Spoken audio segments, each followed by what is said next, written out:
एक बार की बात है, दयापुर गांव में ललित नाम का एक दूध वाला रहा करता था। उसके पास एक गाय थी। वो गांव में दूध बेचा करता था। हर कोई उसके घर से सुबह सुबह दूध लेने के लिए एक कतार में खड़े हो जाते थे। एक रोज, सुनो जरा, दूध निकालने वाली बाल्टियां देना, जल्दी करो, मोना लोग आने ही वाले होंगे। मैंने पहले ही तबेले के पास बाल्टियां रख दी हैं। आप जल्दी से दूध निकालना शुरू कर दीजिए। ललित दूध निकालना शुरू कर देता है। धीरे धीरे लोगों की भीड़ बढ़ने लगती है। लोग आते और दूध लेकर चले जाते।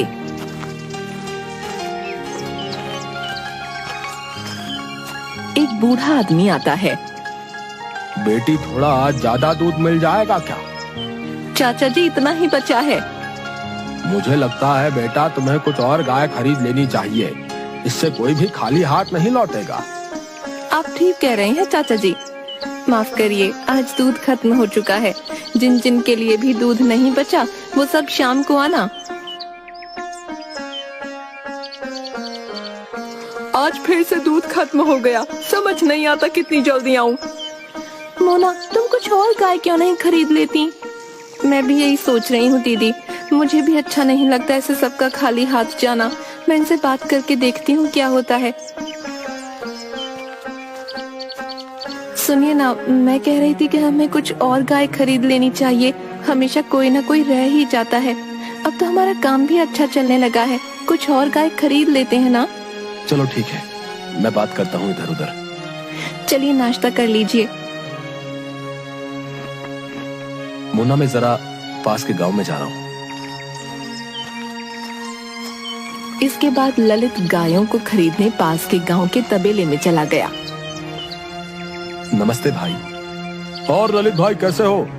बस प्रभु की कृपा से ठीक हूँ। कुछ गाय खरीदनी थी, इसलिए यहाँ चला आया। पहले वाली गाय तो आपने बहुत अच्छी दी थी, एकदम शांत और दूध भी गाढ़ा। इस बार भी हमें ऐसी ही गाय चाहिए, जो शांत हो और जिसका दूध एकदम गाढ़ा हो। क्यों नहीं भाई, हम तुम्हें अच्छी ही गाय दिखाएंगे। ये देखो, ये हमारे तबेले की सबसे अच्छी नस्ल है। ये शांत भी है और दूध भी गाढ़ा देती है। ललित ने गाय के सर पर हाथ रखा। गाय एकदम शांत थी। रुकिए, मैं आपके सामने इसका दूध निकलवा कर दिखाता हूँ। राधू, झींगा, अरे कहाँ मर गए दोनों? दोनों भाई किसी काम के नहीं। ओए राधू, जा, तुझे मालिक बुला रहे। नहीं झींगा, तुझे बुला रहे। बोला ना तुझे बुला रहे। मैं तुझसे बड़ा हूँ, तू जा। तू सिर्फ मुझसे 1 मिनट बड़ा है, समझा? ज्यादा धौंस मत जमा। तेरे से पहले अगर मैं आ जाता तो आज मैं बड़ा होता, समझा? क्या रे, तुम दोनों काम चोरों को जरा काम के लिए क्या बोलो तो तुम्हें मौत आ जाती है। जा राधू, दूध निकाल उस गाय का, और झींगा, तुम तबेले की सफाई करो। मालिक, उससे तो आपने दूध निकालने का काम दिया और मुझे सफाई का काम दे रहे। तू चिंता मत कर, उसके बाद वो भैंसों को नहलाएगा। खुश? झींगा, तू तो गया। राधू ने तबेले वाले को एक लोटे में दूध निकाल कर दिया। हाँ भैया, दूध तो बढ़िया है और स्वादिष्ट भी लग रहा है। तो ये गाय तय रही। ले बिरजू, जरा तू भी चखियो। हाँ मालिक, ये तो वाकई बढ़िया है। इसके बाद ललित और बिरजू दोनों घर जाने लगे।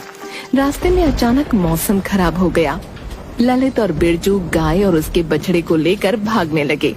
घर के करीब पहुंचकर, बिरजू, तू गाय और बछड़े को तबेले में बांध दे। ठीक है मालिक। मालिक, हाँ मालिक, बछड़ा नहीं मिल रहा है। ये क्या बोल रहे हो? बछड़ा कहाँ गया? मालिक, लगता है आते वक्त तूफान में वो मेरे हाथ से छूट गया। मोना, तुम इनको देखो, मैं उसको लेकर आता हूँ। सुनिए जी, मौसम धीरे धीरे खराब हो रहा है, आप मत जाइए। तुम कैसी बात कर रही हो?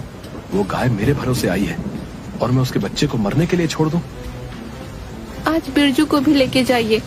अगर हम दोनों चले गए तो तुम्हारे ऊपर सारा काम आ जाएगा। तुम परेशान मत हो, मैं उसे जल्दी लेकर आ जाऊंगा। इसके बाद ललित बछड़े को ढूंढने चला गया। वो उसी रास्ते पर चलने लगा जहाँ से वो आया था। कुछ दूरी पर उसे गाय की आवाज आने लगी। ललित तुरंत उस आवाज का पीछा करने लगा। वो देखता है कि एक गाय और उसके सामने उसका बछड़ा उसी की ओर आ रहे हैं। ललित बछड़े को देखते ही खुश हो गया। ललित ने जैसे ही बछड़े को पकड़ा और जाने लगा, वैसे ही वो गाय रुक गई। ललित को थोड़ा अजीब लगा। लगता है तुम भी इस बछड़े की तरह यहाँ खो गई हो। चलो मेरे साथ चलो। ललित दोनों को लेकर घर आ गया। ये क्या जी, आप तो बछड़ा लाने गए थे, ये गाय भी साथ में ले आए। जब मैं जंगल गया तो मैंने देखा कि ये गाय हमारे बछड़े के साथ मेरी तरफ आ रही है। इस गाय ने हमारे बछड़े की सुरक्षा की है, तो इसकी सुरक्षा करना भी मेरा दायित्व बनता है।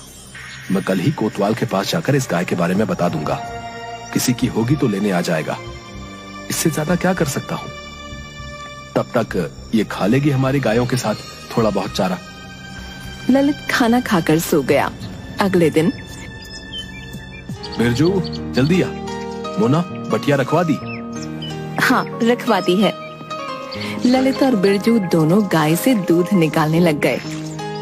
भैया वो देखिए, वो बछड़ा उस गाय के पास चला गया। रहने दे, कोई बात नहीं। जब दूध नहीं मिलेगा वहाँ तो खुद ही आ जाएगी। बच्चा है ना, भूख लगी होगी। अच्छा सुन, इसके बाद तू उसे उसकी माँ के पास थोड़ी देर छोड़ दियो, थोड़ा पेट भर जाएगा उसका। ललित और बिरजू दोनों ने गाय का दूध निकाला। आज कितना चाहिए? बेटी 1 किलो दे दो। बहुत दिन हो गए गाजर का हलवा खाए हुए। तुम्हारी चाची ने कहा है कि अगर खाना है तो दूध लेकर आना पड़ेगा।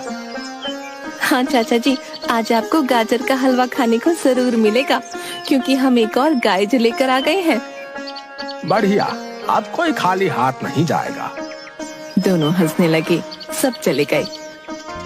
भैया अब हम जाएं? ठीक है, तुम जाओ। हे भगवान, शायद वो इस बच्चे को बांधना भूल गया। वो बाकी के पास गया। उसने देखा कि वो दूध पी रही है। लगता है इसका कुछ समय पहले ही बच्चा हुआ। अब भगवान करे जल्दी से इसके मालिक का पता चल जाए। इसका बच्चा भी इसका इंतजार कर रहा होगा। सुनिए, जया दीदी ने दूध मंगाया है, थोड़ा कम पड़ रहा है। आप इससे थोड़ा दूध निकाल लीजिए, उनके घर में भोज का आयोजन है। ये तो काफी देर से दूध पी रहा है। मुझे नहीं लगता कि ज्यादा बचा होगा। देखता हूँ, एक बार निकाल के देखता हूँ। ललित ने दूध निकालना शुरू किया। अच्छा सुनो, कोई बर्तन देना। बर्तन तो सारे भरे हैं। आप ऐसा कीजिए, तब तक इस बाल्टी में दूध निकाल लीजिए। इससे छोटा नहीं मिला कोई?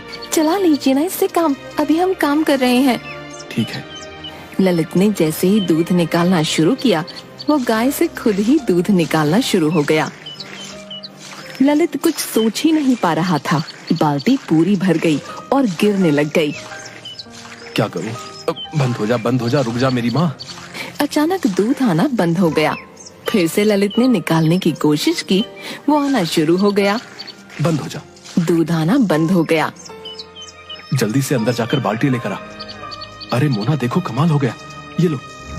अरे ये तो बहुत ज्यादा है। लगता है कुछ दिनों पहले ही इसका बच्चा हुआ है। इस गाय में कुछ तो बात है। तुम्हें पता है, इससे दूध आना बंद नहीं हो रहा था, और जब मैंने कहा बंद हो जा तो बंद हो गया। सुनिए जी, मुझे तो लगता है ईश्वर की कृपा है, वरना इस तूफान में पहले तो इसने हमारे बछड़े को बचाया, और अब इसका इस तरह दूध देना, मुझे लगता है प्रभु की कोई कृपा है। सुनिए जी, ये बात आप किसी को मत बताइएगा। लेकिन ये हमारी गाय नहीं है, कभी भी इसका मालिक इसे लेने आ सकता है। लेकिन जब तक इसका मालिक नहीं आता, तब तक हम इसकी देखभाल कर लेते हैं। ठीक है, एक बार दोबारा देखते हैं ये सच में चमत्कार है भी या नहीं। चलो। ललित ने दूध निकालना शुरू किया। दूध अपने आप आना शुरू हो गया। मोना बर्तन लाती गई, बर्तन भरते गए। इस तरह मोना ने घर के सारे बर्तन भरवा दिए। इसे रोकने के लिए बोलिए आप। हे गाय माता, रुक जाइए। गाय रुक गई।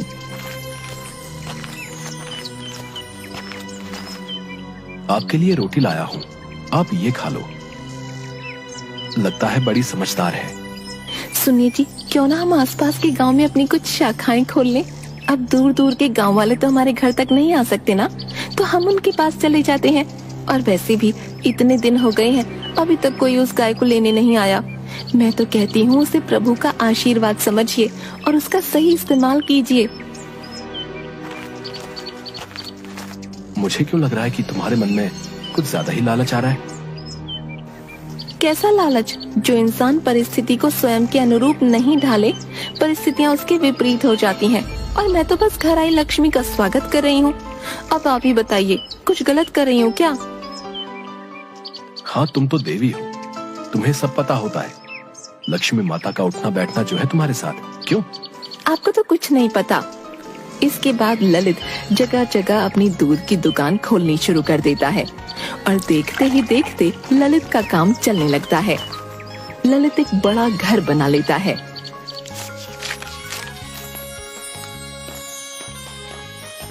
अब ये सब बंद कर दीजिए, इतना काम करेंगे, चलिए बंद करिए। ठीक है, लो कर दिया। कभी कभी सोचता हूँ कि एक वो दिन था जब हम सामान्य सा जीवन बिताया करते थे, और एक आज का दिन है। सब प्रभु की कृपा है। मैंने तो कहा ही था आपसे। देखिए, जिसे आप लालच कह रहे थे, आखिरकार समझदारी निकली ना। सही कहा तुमने। अगर उस दिन वो गाय हमें नहीं मिलती तो आज भी हम वही सब कर रहे होते। लेकिन ध्यान रखना, वो किसी की नजरों में ना आ पाए, वरना कोई भी उसे चुरा सकता है। बिरजू कहाँ गया? दूध गर्म किया या नहीं? लाता हूँ दीदी। लीजिए दीदी। ठीक है, अब तू जा, सो जा। इसके बाद मोना और ललित सो गए। रात को तबेले में आग लग जाती है।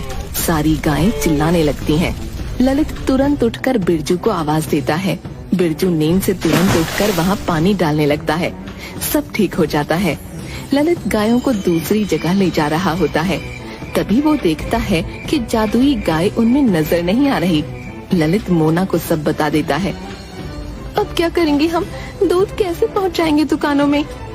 मैं ऐसा करता हूँ, कुछ समय के लिए दुकानें बंद कर देता हूँ। ठीक है, यही सही रहेगा। ललित सब जगह ढूंढता है। पूरी रात बीत जाती है। कुछ तो खा लीजिए। कैसे खा लूं, तुम ही बताओ। पता नहीं वो कहाँ चली गई। उसकी वजह से आज हम ये जिंदगी जी पा रहे हैं, और आज जब उसकी कोई खबर नहीं मिल पा रही तो तुम चाहती हो कि ये सब जानने के बाद भी मैं चैन से खाना खा लूं। ललित पूरा दिन उसे ढूंढता है, लेकिन वो गाय नहीं मिलती। थककर ललित शाम को घर वापस आ जाता है। मोना ललित के लिए पानी लाती है, लेकिन तब तक वहाँ एक बूढ़ी अम्मा आ जाती है। क्या हुआ ललित बेटा, सब ठीक है? नहीं अम्मा, मेरी गाय कहीं चली गई है, पता नहीं कैसी होगी। बेटा तू चिंता मत कर, पशु अपने मालिक से ज्यादा देर दूर नहीं रह पाते, वो जल्दी ही वापस आ जाएगी। बस भगवान करे ऐसा ही हो जाए। चल अब मैं चलती हूँ, फिक्र मत कर, सब ठीक हो जाएगा। कुछ तो खा लीजिए, इस तरह बिना खाए आप कब तक उसे ढूंढते रहेंगे? आप कमजोर हो गए तो फिर हमारी लाडो को कौन ढूंढेगा? ललित खाना नहीं खाता, वो पानी पीता है और घर के दरवाजे पर बैठकर अपनी गाय के घर आने का इंतजार करता रहता है। पूरा दिन थक जाने के कारण ललित को नींद आ जाती है। ललित सपना देखता है कि ललित अपनी गाय को ढूंढ रहा है। लाडो, कहाँ है तू? जल्दी आजा घर। तभी लाडो उसे कोहरे में से आते हुए दिख रही होती है। उसके गले की घंटी बज रही है और वो धीरे धीरे उसके पास आ रही है। जैसे ही वो गाय को हाथ लगाता है, उसकी आंख खुल जाती है। वो देखता है कि गाय उसके पास बैठी है। वो खुश हो जाता है। मोना, बिरजू, यहाँ आओ, हमारी लाडो आ गई। देखिए, सब ठीक हो गया ना? चलिए अब अंदर आ जाइए और कुछ खा लीजिए। बिरजू, तुम इसे तबेले में बांध दो। नहीं, मैं ले जाऊंगा। ललित उसे तबेले में बांधता है। उसके सामने ललित घास रखता है और पानी भी रखता है। आज के बाद तुम कहीं मत जाना। तुम्हें पता है मैं कितना डर गया था। ये दुनिया अच्छी नहीं है, यहाँ लालची मतलबी लोग भरे पड़े हैं। कौन जाने कब तुम्हें चुरा ले जाए। वादा करो, तुम कभी ऐसा दोबारा नहीं करोगी। गाय रंभाती है। तुम खाओ, मैं भी चला खाना खाने। आधी रात का समय एक आदमी कंबल ओढ़कर गाय चुराने की कोशिश करता है। तब तक गाय जोर जोर से आवाज निकालने लगती है। ललित तुरंत भागकर तबेले में पहुंचता है। आदमी को गाय चुराते देख ललित उसे पकड़ने की कोशिश करता है। ललित के हाथों में कंबल आ जाता है। ललित कंबल को खींचता है, लेकिन वो आदमी भाग जाता है। इस बार ललित ने लाडो को एक सुरक्षित कमरे में बंद कर दिया। क्या हुआ जी, वो आवाज लाडो की ठीक तो है ना? वो कोई लाडो को चुराने आया था। कहीं तबेले में आग लगाने वाला और लाडो को चुराने आने वाला आदमी दोनों एक तो नहीं? ये कंबल किसका है? ये कंबल उसी चोर का है। अगले दिन ललित लाडो के पास जाता है और दूध निकालना शुरू करता है।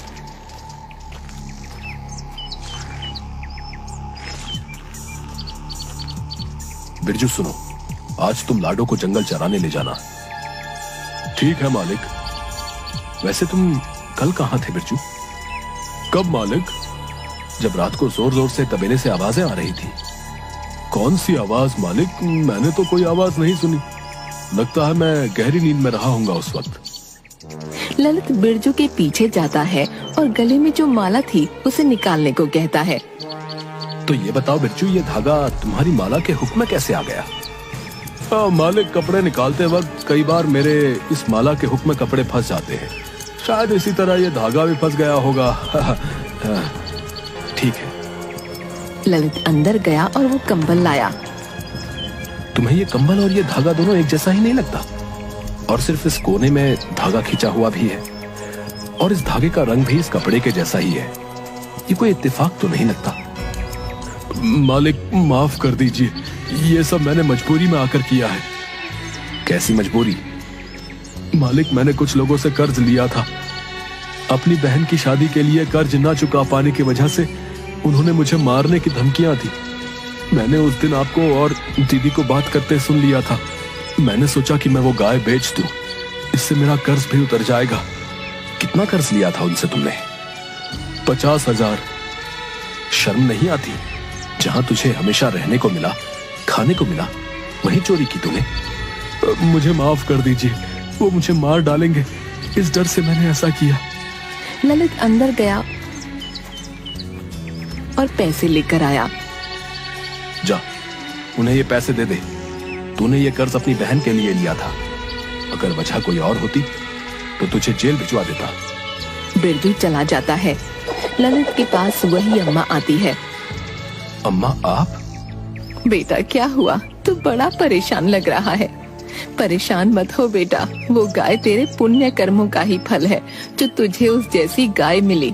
मैंने देखा कि किस तरह तूने उस तूफान में अपनी परवाह ना करते हुए उस बछड़े की जान बचाने का फैसला लिया और जंगल में अपने पशु के प्रति तेरा यही प्रेम देख मैंने इस गाय के लिए तुझे चुना। अब मेरी उम्र हो गई है, इसका ध्यान नहीं रख सकती, इसीलिए मैंने उस दिन तुझे वो गाय सौंप दी थी। अब सारी चिंताएं त्याग दे और हाँ, जिस दिन तुझे तेरी ही तरह कोई नेक इंसान मिले तो उसे ये गाय दे देना। ये गाय कई सालों तक जिंदा रह सकती है और उस घर को संपन्न रखती है। धन्यवाद अम्मा, मेरी जिंदगी में इतनी खुशियां भर देने के लिए। अब ललित समझ गया कि ये अम्मा मेरी मदद करने को आई थी।